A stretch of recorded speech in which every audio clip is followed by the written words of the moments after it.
Hi guys, welcome back to Saving Salvage, and now we're up to part 5 of my Audi RS4 engine rebuild.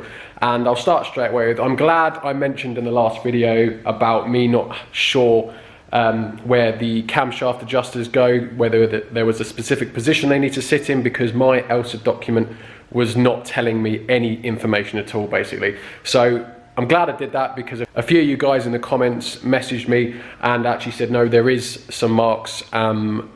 One guy in particular emailed me, which is thank you very much, and I have now found those marks, and I found a notch on the camshaft adjuster as well, so I'm relieved. It's exactly why I mentioned it, because I was hoping, well, I knew someone in the comments would know a bit more about it than I do. So thankfully I have now got that information, so I can go back and set up. Basically I just got to take the rocker covers back off and readjust the camshaft adjusters in the correct position and retime the engine, so then I'm confident it's 100% then, because I was fairly sure the camshaft adjusters would have to go in a certain position. So I'm glad I got the information. Thank you very much to all you guys for commenting, and we're going to now take that rocker covers back off, get it in the correct position, and then carry on with the rebuild. So as always guys, thank you very much for watching, and if you do enjoy these videos, please do help out. Please do subscribe if you do like them. Share the videos as well, because it helps massively with them ranking. So let's crack on, get the rocker covers back off and reset up the cam chains.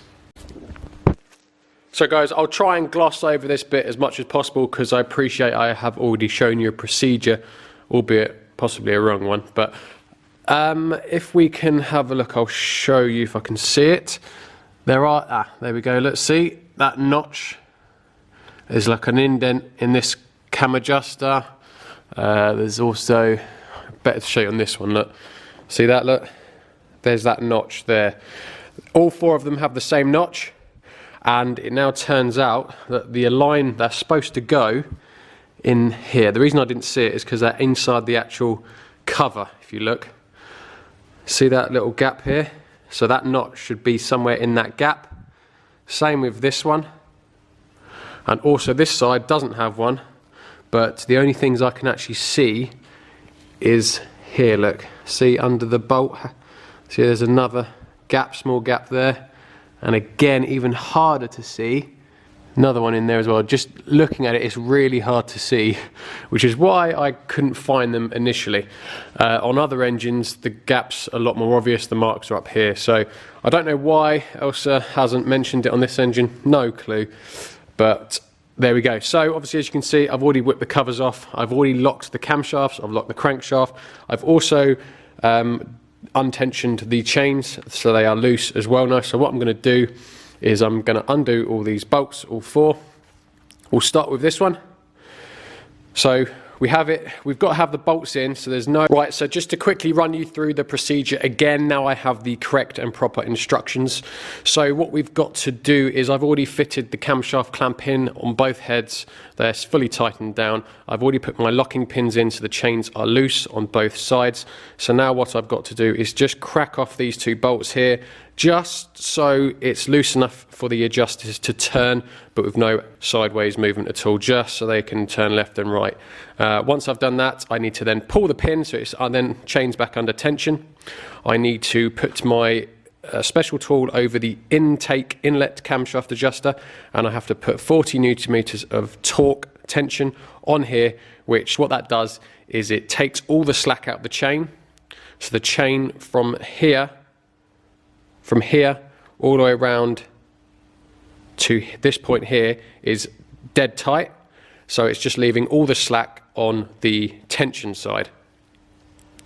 Now what that does is just it stops, when you tighten up, it just stops that backlash, which would then put the timing out.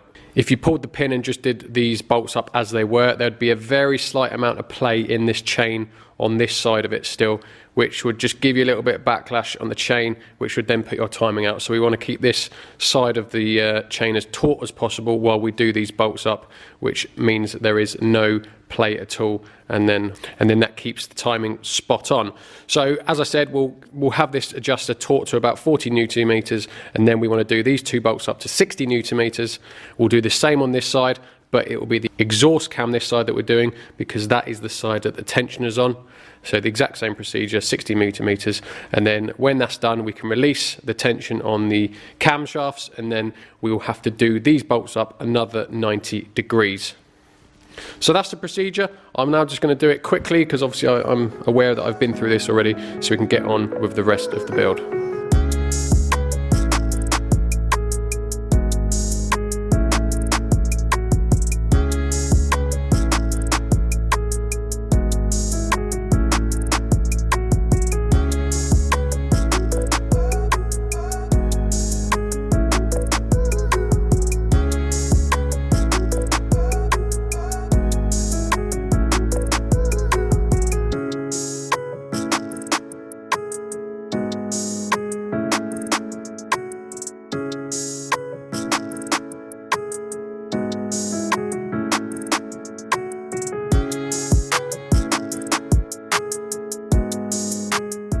Right guys, that is the engine now all timed correctly. I've got all my camshaft adjusters in their locations. Everything is now torqued. I've torqued these up properly now, so I've put some resistance on the camshaft adjusters which are closest to the tensioners. Put resistance, then torqued up these bolts. Done the same on this side, spun the engine around twice. Everything is now spot on. So that is the engine now fully timed up. I have just cleaned up all the air surface area so I can refit my timing chain, and I haven't actually fitted the rocker covers again yet. What I'm actually going to do is leave those off, because I'm now going to flip the engine onto its side so I can fit the timing chain cover properly, and then I'm also going to fit the sump, and then I'll flip it back over, and I'm actually just going to pour some oil on the camshafts with the sump fitted, just so they've got a little bit of lube before the engine is started properly. So that is where we're at now.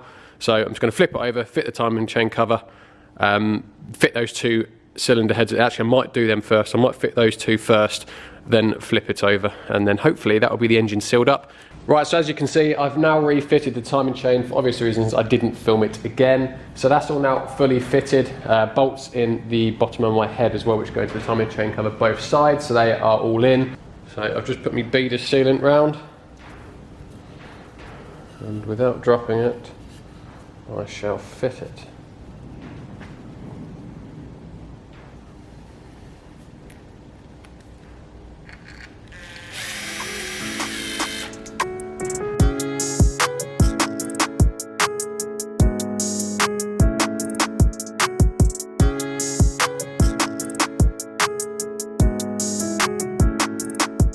Right, I keep skipping small parts that I've already done, so I have just put the rocker covers back on now, because obviously I'm going to be lifting up the engine with the crane now, and I'm going to be using a strap to do it, and I just don't want bits to fall into the camshafts, etc. So I thought best just to cover them up, put the covers on, then that way we know there's going to be no mess getting in there. So what I've actually done is I've just got a 1 litre top-up oil that's pretty much empty, and I've just run oil along the top of the camshafts just so it's got something on there. I mean, they're quite moist anyway.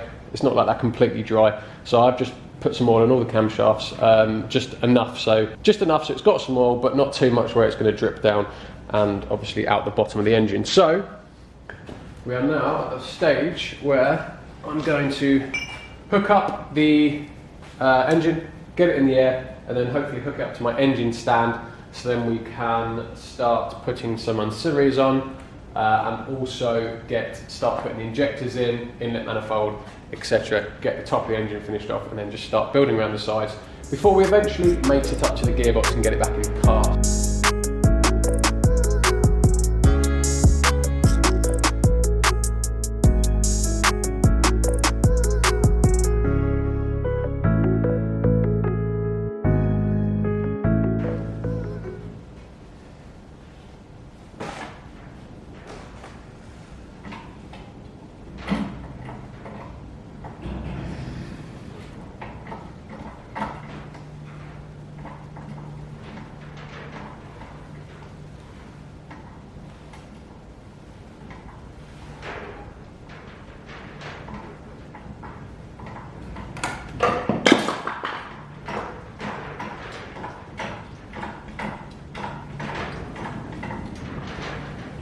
Right, I am actually struggling to mount the engine to the frame. I'm trying to do it on the pulley end, but I just can't find the correct holes and also the right bolts to make it all fit. It's just been a bit of a nightmare, and I'm only actually putting it on the stand just to fit the sump, just because I thought it'd be a bit easier, the engine being the other way up, but it's proven to be a bit of a pain. So the sump's only small, so I am just going to do it as it is. It is only a small section here. I have already cleaned up the underside of this as well, so there's no real work to be done. I've literally just got to go plop and put some bolts in. So I've already cleaned up the sump. So I've already got it nice and clean here, look. So all I've got to do is just put a bead of sealant all around it and then just slot it into position and get my bolts in. So that is what I'm going to do now. I am just going to quickly run a rag and some brake cleaner along the line of the bottom of the engine, just so there's no oil residue on there, and then just put a bead of sealant around here and we'll get it into position. Right, so I've just put a bead of silicone all around the sump, so we are ready to rock and roll. Just make sure that this is the right way around. So that wants to go. Oh, this is horrible.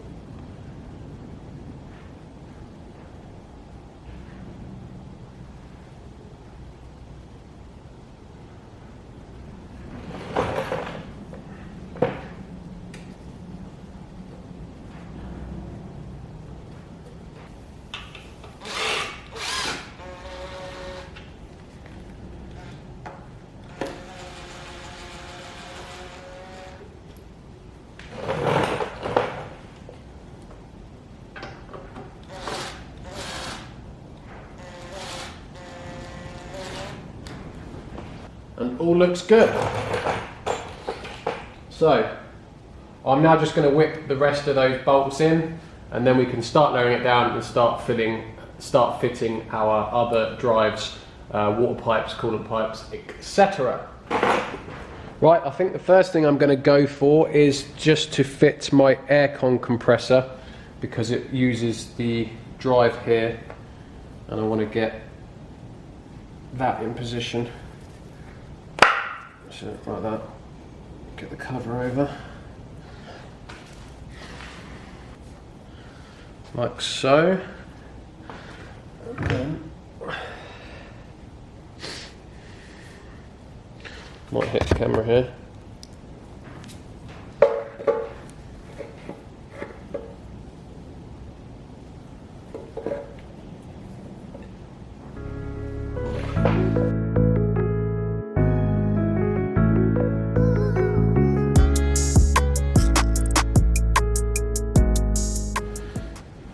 So I've just done up the bolts for the aircon compressor. It was just the 3 bolts, and then I've also fitted the 5 bolts for the drive shaft for it. So that is all in position.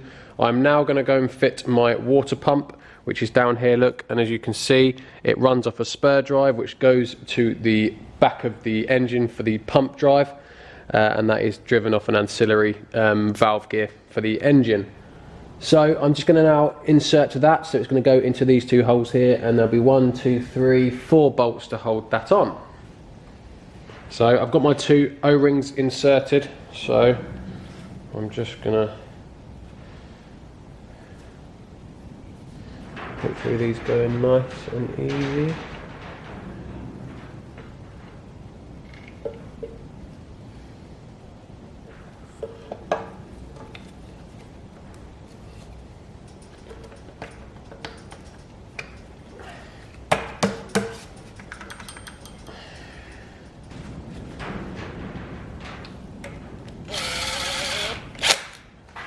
She's in.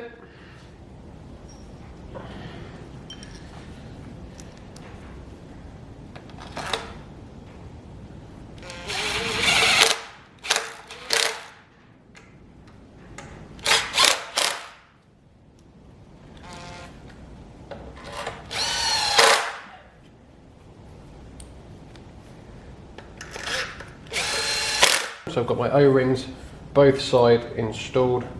I've just got to slot the pipe in.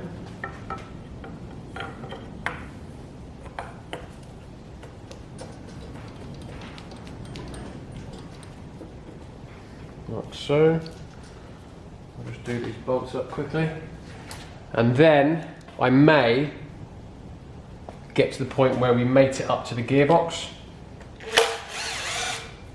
Just because I've got the starter motor to fit, and that can be easier to fit before I put the engine mount on this side. So I don't want to go ahead, put the engine mount on, build up this side, and then struggle to fit the starter motor. So, and also this engine swaying is quite annoying as well. So what we're going to do now actually is fit this to the gearbox. I'm trying to be careful what I show you here, because I have the car that I haven't quite revealed literally behind it on the ramp in the air. So I'm trying to be cute with my angles. Right, so I'm actually going to fit my water cooler here. That will be fine, that won't be in the way. So I'm going to fit that, and actually I think I can fit the bracket that goes over this, which is for the alternator, I think, I'm not sure. I think I'll be able to fit those two, because our starter motor is going to go here, and it was our main engine mount that gets in the way. So I think I'll be okay fitting these two brackets, which I'm going to do now.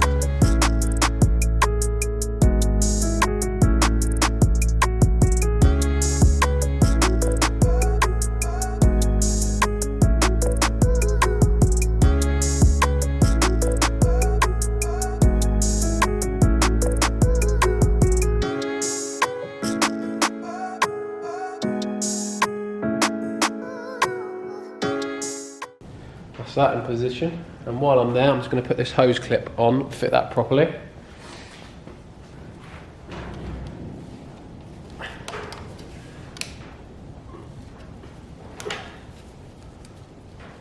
There we go. Beautiful. Right, so now there's an engine mount bracket that goes here, so I'm going to fit that. Right, so this bracket shall go just like that. There's all different size bolts here, so it's going to be fun. That one goes there, that one there.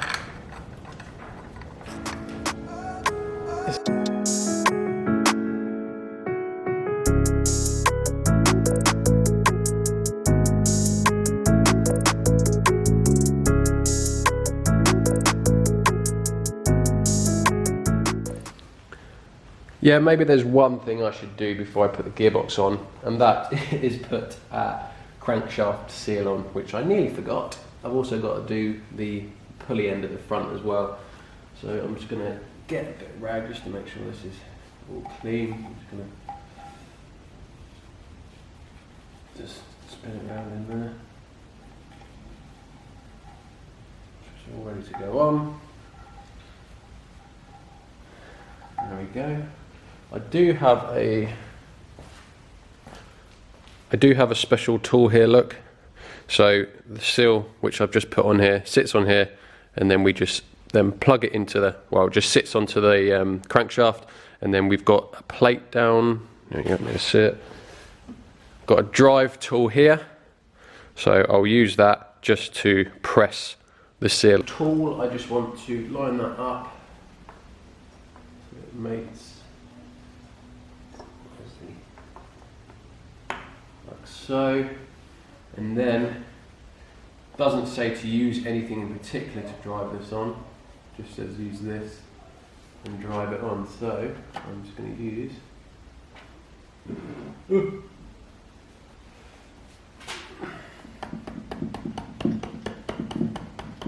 even force all the way around.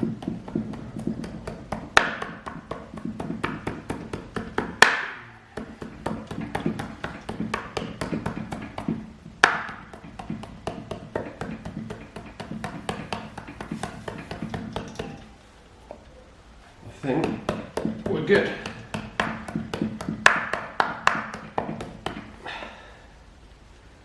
And there we go. One seal fit. Right, so I don't actually have the tool. There's a tool that you're supposed to put over here, and then you're supposed to put 2 bolts in it and just draw the seal in. However, I don't have that tool, it can't be found. So I'm hoping that it's not going to take too much force to push this in, and I have actually got an exhaust clamp that's a perfect size. It's got soft edges, so hopefully it's not going to do any damage to that. So I'm just going to put a bit of gentle bodge job pressure and hope it just goes in nicely, because if it doesn't, then I don't know what I'm going to do.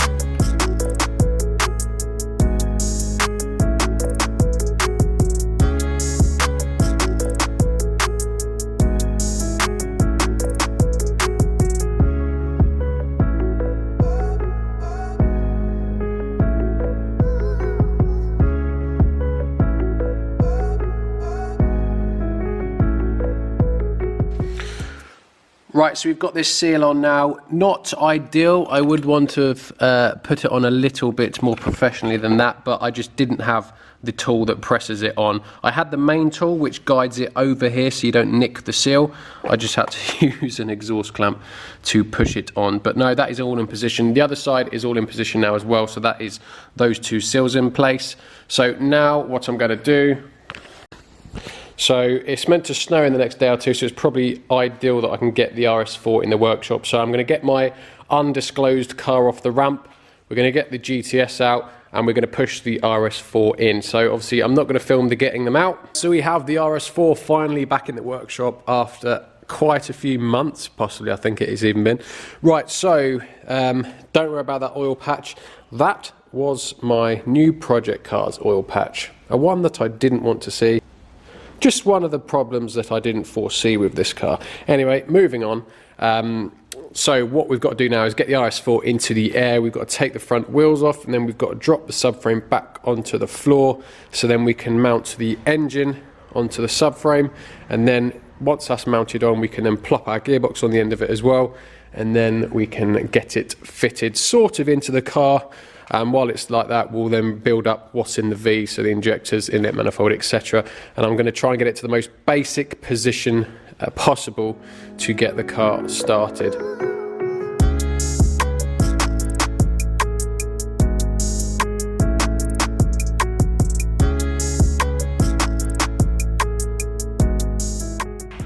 Well guys, I'm going to leave it there in today's video. We're at a point where the RS4 is obviously back in. We're in a position to drop the subframe, get the engine mounted onto the gearbox, onto the subframe, back into the car, and I'll get it in a position, the easiest position to be able to start the engine. And I'm really hoping that is going to be in the next video, guys. And I'm going to try my hardest to get that out to you on Friday, maybe Saturday if I'm pushed for time. So as always guys, thank you very much for watching. And if there's anything that you want me to show more or do less of in the comments, always just let me know, stick it in the comments. I'll try and get through them and have a look. So as always guys, thank you very much for watching, and I'll see you in the next one. Cheers guys.